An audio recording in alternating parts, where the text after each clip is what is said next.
Good evening, and welcome to this evening's tasting of Burgundies from Domaine Chanson. My name is Patrick Will. I am the Vice President of Vintus. We are the importers for Domaine Chanson in the United States, and I'm very pleased to be your virtual host this evening to give you a little bit of an intro to the domain and to the wines you're going to try tonight. So welcome, and thank you for coming. I want to thank particularly Nicholas here at Partage for hosting us once again with some of our wines. And I'm sure that the food he will provide will make me very sorry that I'm not in person, but I think you have a lovely evening in store. And I want to also thank Aya and Raul from Breakthrough Beverage, who distributes our wines in the state of Nevada. They are there among you, I believe, helping out, helping make sure things run smoothly and keeping an eye on the progress of the event. Because I'm not there to address you in person, I'm going to just go through a few key points about the winery and the wines, and then let you get into the tasting at your own pace. Aya and Raul and Nicholas could, of course, answer any questions for you. So without further ado, let's dive in a little bit. Domaine Chanson is a venerable property in Burgundy. They are located in the city of Beaune, which is the commercial center of Burgundy. And it's all their vineyards, estate vineyards, are located in the Côte de Beaune, in the southern part of the Côte d'Or. Chanson has been in existence since 1750 when it was founded by Paul Chanson. He was a venerable landowner, a Burgundy aficionado, and really created a dynamic domain at the time, which has stood the test of time and is now one of the few remaining Burgundy houses that has existed for that long period of time, 270 years. Paul Chanson, of course, has been memorialized as a street named after him in Beaune, and he has a cuvee in the Hospice de Beaune named Cuvée Paul Chanson, which is sold off every year as part of his charitable donation to the hospice. So a long and colorful history for this domain, going back a long period of time. You probably, if you would be forgiven for not perhaps recognizing this or knowing a lot about Chanson in the United States. It was one of the grand marks, if you will, of Burgundy back in the 19th century. 20th century, it sort of fell off the radar screen a little bit, particularly in the United States, and it was resuscitated, or at least prodded on by its purchase by the Société Jacques Bollinger, which is the same as the Champagne House, Bollinger. They purchased the domain in 1999 and have made key investments and key improvements to the vineyards and to the vinification facilities. The estate is about 120 acres as it currently stands of prime vineyards, all in the Côte de Beaune. Additionally, they act as a negociant, purchasing grapes, only grapes, from growers, which they then vinify themselves in their brand spanking new state-of-the-art vinification facility that's located in Savigny-les-Bains. That's one of the additions that Bollinger has made possible. So this is now, they have a facility with temperature-controlled fermentation, temperature-control tunnels for bringing the grapes into the winery, cooling tunnels, and a range of vats and so forth, designed specifically to accommodate the individual vineyards that they have in their domain right now. So you, as a winemaker, you couldn't ask for anything better than that. A little bit before I get into some visuals of the domain and then into the wines, of course, a little bit about their vinification approach. All of their grapes are hand harvested. That's important in Burgundy and very common, mostly common in Burgundy, but there are still some parts of Burgundy that machine harvest, and that does not result in as high quality wine. So really hand harvesting is essential. Additionally, they use whole cluster fermentation. For whites, that's not unusual. Most people put their whole clusters into the press and then extract essentially the free run and the first press juice from that without destemming the grapes. But it is much more unusual for the reds. And whole cluster fermentation means that you add in the entire grape bunches. You don't separate the grapes from the stems. And in the result of that is a wine, if it's handled properly, and it's more difficult to handle, it results as a wine that's a little more structured, Pinot Noir that's more structured, a little bit more aromatic, perhaps a little more open in some ways to what I would consider complexity in the very early stages. But it has you will find in these reds tonight a structure which is they're a little tannic, a little astringent perhaps even, so that's why they're great with food. I always think of it as a little furrier on the palate, a little more aggressively structured than wines that are not, where the grapes are 100% destemmed. So just a couple of points about the vinification for you to wrap your heads around and your palates, what these wines will be like when we get to them.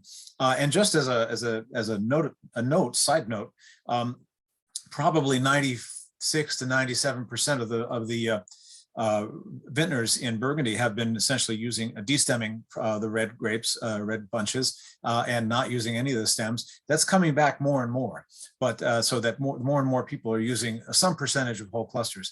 The venerable domains, though, you might want to know, that have been using whole clusters since the beginning would be Domaine de l'Arlot, for example, Domaine Dujac, and of course the Domaine de la Romanée-Conti. So this is pretty good company to be keeping, and it's a very venerable traditional style of winemaking here. And you have, I think, in the glass tonight, some beautiful traditional style wines that are the result of a resuscitated, wonderful historic domain.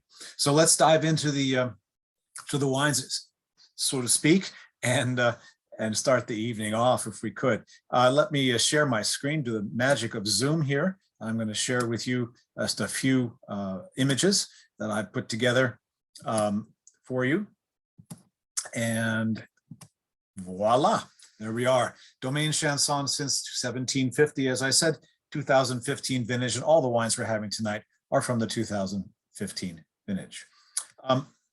There is the headquarters, the Maison Chanson, if you will, located within the walls of the city of Beaune.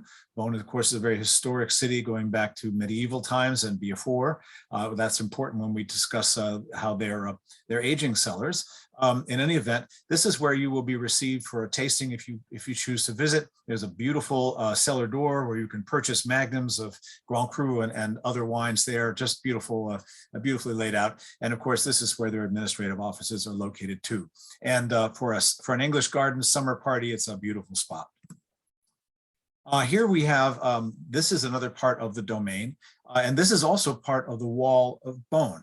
And for those of you who haven't been there, I'm hoping that many of you have, but the city of Beaune is one of the last remaining walled cities where the wall that surrounds the city is fully intact. The walls were built, of course, for defensive purposes in the medieval times, I believe, but many, many centuries ago. And they were significant structures. They were very thick. They were meant to hold off some type of threatening horde of attackers. And within this wall, which surrounds the city, there are 5 of these round structures. These are called bastions or bastions. And this is where much of the munitions that were needed were stored, and also they were the safest place to hide or hang out, if you will, during a battle. Why were they safe? Because those walls you're looking at are 24 feet thick of solid stone, and so that no longer are they needed for defense, but that kind of structure with that kind of wall above ground is a perfect aging cellar for wine. Why? Because the temperature within these walls and within the rooms they're in, 3 stories above ground, maintained at a perfect about 54 to 56 degree Fahrenheit, which is the perfect temperature for cellar aging wines and in barrel. And there we are. There's an example of what the interior looks like. I believe that's the 3rd floor with the parapets there and so forth. You see some nice Burgundy barrels. And once the wines are vinified up in their vinification facility, which, by the way, is located only a couple of miles away in the hamlet of Savigny-les-Bains. We'll be tasting 2 wines from Savigny today. But this is, once they're vinified and so forth and barreled down, they're moved to the aging cellars in the bastion, which you'll see. And you'll also see on the label of Chanson, if it's from the domain holdings, it says Domaine Chanson. If it's from purchased grapes, as one of the wines is tonight, it will say Bastion. And so that the Gevrey Chambertin will show that tonight. So another view of the beautiful array of barrels. It always makes me very thirsty to see wine in barrels, like Burgundy in barrels, especially because the wines are so lovely. You can hardly wait till they're in bottles so you can try them. So jumping right in from our discussion of the domain, let's talk about the first wine tonight. This is from the domain Chanson itself. It's a white wine, Savigny-les-Bains Premier Cru Les Eaux Marconnais. This is one of the legacy vineyards that they have held for a long time at the domain, and it's a beautiful vineyard producing a rather unusual white wine. Of course, like all white Burgundy, it's Chardonnay. But in this particular part of Burgundy, in Savigny-les-Bains, a little bit of Pinot Gris is allowed. And generally that's true throughout Burgundy for white wines, but mostly people do not plant it. But generally in Savigny, there's some remaining old Pinot Gris hanging around, and it gives the wines just a little bit, a couple percentages, gives them the whites a little more spice, a little more exoticism than what you might find in Chanson-Montrachet or Pouligny-Montrachet. And so the wines have, in addition to the beautiful minerality, they have an extra element of spice, and that's true here. The Haute Marconnais vineyard is located just on the north side of Beaune, and what we're looking for up here is west, and if you go to the right, that is north. The way the map is located is oriented rather, and you can see vineyard notes marked as number 15. If I can find it with my cursor here, right there, Haute Marconnais is the vineyard. It's at the top of a group of vineyards that fall under the name Les Hauts-Jarons, and they're not so labeled here. It's a large climat, as the Burgundians say, but then within that climat are a number of lieux-dits, and you can see that the piece next to Les Hauts-Marconnais is called Hauts-Jarons. And in any event, that particular complex of vineyards includes Hauts-Jarons, Marconnais, Haute Marconnais, and a vineyard called Dominode, which we'll try a wine from in just a minute. And so this is a vineyard right at the top of a hill. You can see the Route Nationale, not Route Nationale, it's the autoroute, frankly, goes right through the vineyard now, unfortunately. And it's right at the top of a hill, and it is an exposed buttress of limestone, pure but quite porous limestone, creating a wine that is really rather pungently minerally, spicy, as I said, with a little bit of the Pinot Gris. And there's sort of a slightly out of focus long view of the vineyard. You can see it right at the tree line, and that is all planted to Chardonnay, and that is almost entirely owned by Chanson. It is 11 acres in total, and makes a beautiful wine, a great place to start. Moving on, this is a non-domain wine, the Gevrey Chambertin Village. Village meaning that it is from vineyards that are not classified Premier or Grand Cru in Gevrey.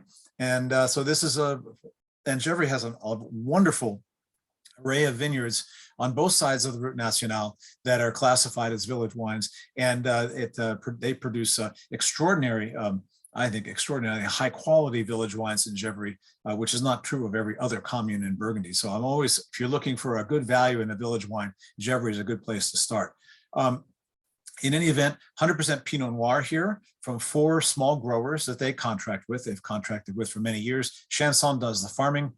They buy the grapes. They do the vinification totally in-house, made exactly the same way as their other wines. Here, the oak treatment is about 15% new wood, so you're not going to taste a lot of new wood or get a lot of wood tannin. All the tannin in this wine, again, is from the whole cluster fermentation, which is, again, the hallmark of the house. No map here is necessary. The vineyards aren't delineated in their catalog, but in any event, and I would point out that the soils here, as opposed to what we just had in the white wine Haute Marconnais, here the soils have a lot more clay, hard clay mixed with limestone. Calcareous clay is how that would be categorized, and it creates a wine of great structure. Pinot Noir and limestone has a very ethereal character with a lot of minerality. Pinot Noir and clay, more tannin, more richness, more depth, and more forcefulness, and maybe not as much subtlety. And that's what you have in this wine, is a lot of clay in the underpinnings of it, making a really solid, great place to start tonight. Now moving on to the estate wines. We have 3 more wines to cover. Here we're back in Savigny-les-Bains. This is a Premier Cru Dominode. And as I just mentioned, it's also part of that complex of vineyards that's also called Jarron. It comes from the old French jaillet, and which the meaning of which I have not yet been able to ascertain. But Dominode is meaning vineyard of the Lord. You can name this wine from this vineyard, either Dominode or Jaron. And Chanson chooses the former as the designation here. Again, same type of vinification with whole clusters. There it is, Dominode located just on the hill below Haute Marconnet, or if you want to do it on the compass to the north. And they own about 2.5 acres of this large 19-acre parcel here. And again, this is further down the hill, and we'll see it right here. The little triangle above this vineyard is where we just had the Sauvignon Blanc. And down below there, you see the soil is now a little more alluvial as the hilltop debris washes down over millennia, and you have limestone subsoil, but here you have more gravel, a little bit of clay, which is accreted on top of the limestone substrate. And so the wine is the vineyard is more suitable for red wines than white. As you get here, you don't see white wines named Dominode, so it's all red wines. And I see we have the Haute Marconnet designation below there. You can ignore that. And then finally, second to last, rather, moving on to another hallmark of the Chanson domain. This is a Beaune Premier Cru, and now we are into the heart of their vineyards, by the way. Beaune is their base. Beaune is makes up about 85% of their estate vineyards. And when I say Beaune they have I think 14 or 15 different named vineyards in Beaune, including Grève, Marconnet, Toulivant, and Clos des Mouches, and so forth. And we're going to be tasting a red from the Clos des Mouches. The white wine is listed. The only bottle shot we had was a white bottle, so pardon me for that. But this is a very famous vineyard, of course, in the southern part of the Beaune vineyard area. And you can see it to the left of the screen there, the designation 5. Clos des Mouches is a vineyard that has been made famous by Domaine Drouhin. It is their red and white Beaune Clos des Mouches are flagship wines for them and have been well distributed. And Drouhin is, in fact, the largest owner of that vineyard. Chanson is second. They have a substantial parcel of about 4 acres, and this is a different soil series. This has more sand. It's a slightly lighter soils than what we've had before, and there's a clay base. So you have sand and calcareous clay mixed together there, makes a wine a little more uplifted. The whites are beautifully aromatic, not terribly heavy. The reds are a little bit more translucent, if you will. And this, again, made in the Chanson style with whole clusters, is a little more structured than you might find from other producers. But a hallmark and a signature wine also for Chanson. Clos des Mouches, the name of the vineyard, by the way, doesn't mean clove of the flies. It refers to bees. And bees, it's notable because there are a lot of beekeepers in the area historically. And also, this vineyard was a particularly warm site, and the Chardonnay tended to ripen fairly early, and you would get a lot more bees attracted to that vineyard because of the sugar in the grapes very early in the harvest season. That's one of the ways they knew that these vineyards were ripening early. And so it got the name over many generations of Clos des Mouches, and that's how the designation is in the cadastral records. And moving on to the last wine of the evening, there's the vineyard Clos des Mouches, by the way, right in the foreground from an aerial view. It's a lot larger than it happens to look in the picture there. And finally, the vineyard that is very important. This is if there is a single flagship vineyard at Chanson, this is the one. It is the Beaune Clos des Fèves Premier Cru, and it's a monopole. The monopole means exactly the same in English as it does in French, monopoly. Chanson holds the monopoly on the vineyard. They own essentially, I think, 98% of the vineyard at this point. It's a beautiful vineyard, and you don't see it, you don't know much about it, right? Because it's a monopole and it's only with Chanson, so there's not a lot of other producers, just really no other producers making it. So it's less familiar to people, but it is their, I would say, flagship wine. And as you taste this wine compared to the Savigny and the Clos des Mouches and even the Gevrey, you'll see that this wine different once again. The soil type is quite different. If you look here, Clos des Mouches, we've left that all the way to the south on the left of the screen. Now we're all the way to the north, actually close to where we started in the, if I can find my cursor here, And in the Clos de Fèves right here, we're close to where we started up here in Savigny-les-Bains, and all the way on the other side of town, so to speak. Clos de Fèves is a small vineyard of just under 10 acres. And it is now, this is a red clay soil over a substrate of limestone. The red clay gives it the wine structure, the limestone gives it lift, but there is power, there is tannin, there is a lot of concentration in this wine. It is a wine to be reckoned with. Again, the new oak percentage here is all the way up to about 40%, which is the maximum that Chanson likes to go.